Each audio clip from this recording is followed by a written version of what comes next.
আসসালামু আলাইকুম। আসলে কিছু কথা না বলেই নয়, কারণ বাংলাদেশে আমি জানি যে আওয়ামী লীগ অনেক খারাপ। আগে মানুষে গালি দিত, তুই আওয়ামী লীগ না, মানুষ নাকি আওয়ামী লীগ, এমনভাবে প্রশ্ন করতো।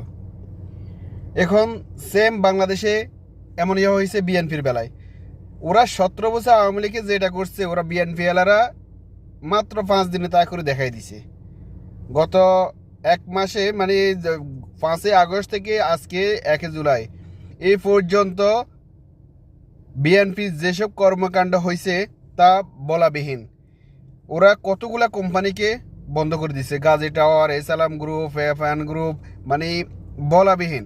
কিন্তু আওয়ামী লীগ 17 বছর কয়টা কোম্পানি বন্ধ করছে হিসাব করে দেখেন। 17 বছরও যা, ওরা 5 দিনে তা করে দেখা দিল।